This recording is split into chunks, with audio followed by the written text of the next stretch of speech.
guys, my name is Kirsten Clayton, and today I'm going to be talking about Chapter 4, which is motivation and organization.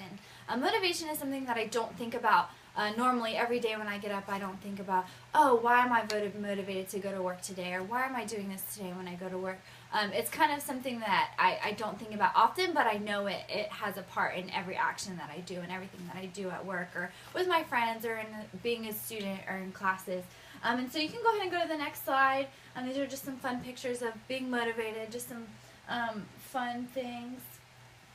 And so the next slide is we're gonna start off with the nature of motivation. And so I'll go ahead and first start off with the definition of motivation.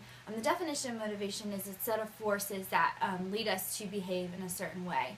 And so, for example, as a student, we have our motivation is to get A's. Our motivation is to get the best grades that we can, and so we study for our tests. You know, we work hard on our papers because that's our motivation is to get the good grade. And so the book kind of explained it as performance equals motivation, ability, and environment. So with motivation, with ability, and environment, that results in our performance and how we perform. So all of those things together are how we act and behave in the environment. And then the motivational framework, basically motivation starts out with the need deficiency, and then we seek ways to satisfy that. Then with that, we act in our behavior, so that's how we act. And then with those actions, then we experience the rewards or punishments, also known as consequences, and we'll go ahead and go into that a little bit later when we talk about reinforcements. So now we're going to go ahead and take a look back about where motivation, some kind of historical perspectives on motivation. There are three different approaches. We have the traditional approach, the human relations approach, and the human resource approach. The traditional approach assumes that people are motivated by money. The human relations approach assumes that employees want to feel important. And so, for example, if a supervisor is trying to make a decision about a theme of a project, they have already made the decision in their mind, but they'll incorporate the group, they'll incorporate the other employees to also have their input on what they think the theme should be. And then, even though the supervisor's already made their decision of what they want it to be, they'll act like the employees have a say in that as well. So it's almost kind of a little bit like a manipulation, a little bit. But and then the third one is the human resource, and it assumes that people want to contribute and are able to make genuine contributions. And then now we're going to go ahead and go to the next slide. We're going to talk about the three different perspectives under motivation. We have the need-based perspective, the process-based perspective, and then the learning-based perspective. And so each of these perspectives have different theories under that to kind of go into detail about motivation and kind of where that comes from. And so the need-based perspective kind of goes back to what we were talking about with the motivational framework about having a need deficiency which causes the behavior.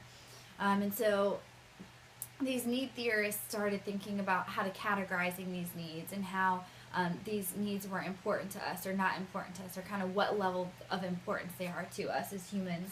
And so we start off with that hierarchy of needs, which I'm sure you guys know about that, the Maslow's hierarchy of needs. So there's 5 basic categories, and the need theorists kind of describe it as the three at the bottom are the deficiency of needs, because those 3 at the bottom, the physiological, the safety, and the belonging, those must be satisfied for the individual to feel comfortable. And so those are the deficiency needs. And then we have the 2 at the top, which are the growth needs, which are the personal growth, and then development, which is the self-esteem and self-actualization. And so that's the hierarchy of needs. And then the next theory is going to be the ERG theory. This stands for the existence, the relatedness, and the growth.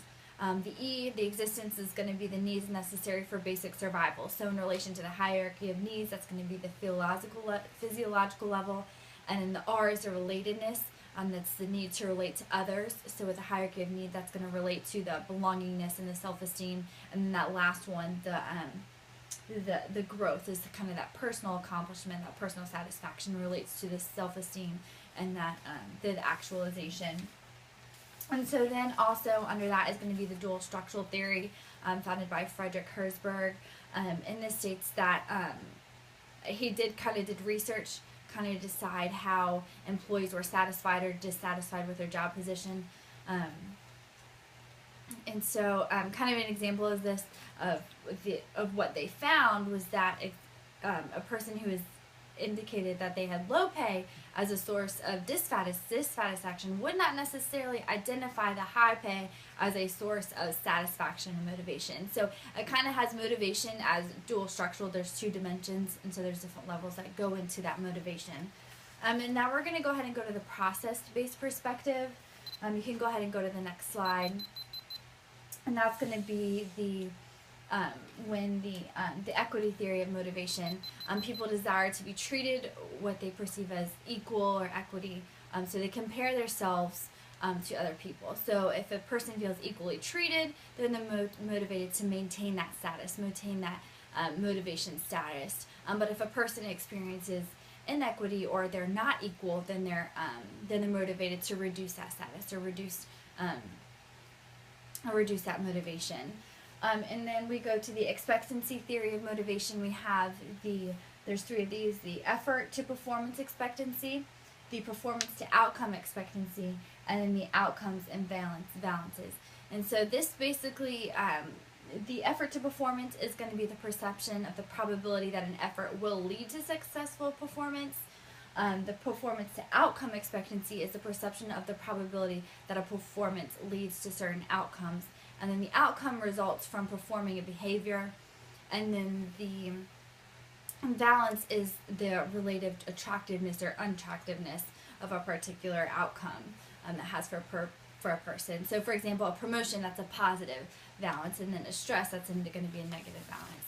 And so then we're going to go to the last one, which is going to be the learning-based perspectives. And then we'll go ahead and start off with the traditional view. And the learning-based perspectives is basically you're learning and you make a permanent change in your behavior resulting from experience that you've had.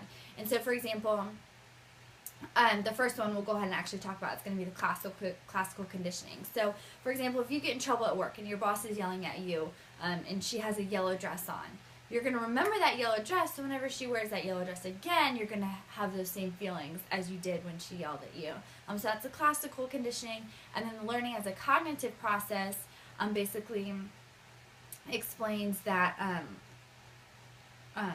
we think about our past experiences and the experiences that we've had on our basis to present the behavior. So everything that we've learned, everything that we experience, we use that to present our future behavior, and we kind of change our behavior based on our past experience. And then the reinforcement theory of learning, this is when the behavior is based on an idea that behavior is a function of its consequences. So basically, we act, and then whatever reinforcement we receive from that is whether we'll act on that again. So repeat the behavior, if we get a positive reaction. If we don't get a positive reaction, then we're not going to repeat that behavior again. And so reinforcements are the consequence of our behavior. And then we'll go ahead and go to the social learning in organizations. We observe other people's behaviors, and then we use that to formulate our behavior. So for example, when I first started a job, I kind of formulated how I was going to perform in that job and what I was going to do. And then when I got in the job field and actually working with the other people, I viewed how they did the job, and then I kind of changed some of my tactics, and I actually copied some of their tactics and what they did, because I viewed them and saw how they did their job. So it's kind of that social interaction affects my behavior. And then the organizational behavior modification, also called OB-MOD. And so this is the application of the reinforcement theory to people in organizational settings. And so this is used for employees, and it's kind of the basis of this is effective for measurement on performance of employees, and how trying to get their employees to perform at a higher level. So they set standards for that, so then employees will perform at a higher level. And so after all of this, I want you guys to kind of think about what motivates you. What gets you up every day? What gets you going at work? Are you motivated by money? Are you motivated by success? Are you motivated by feelings? Are you motivated by encouragement? Or what motivates you? So that's what I want you guys to think about. Thank you guys for listening.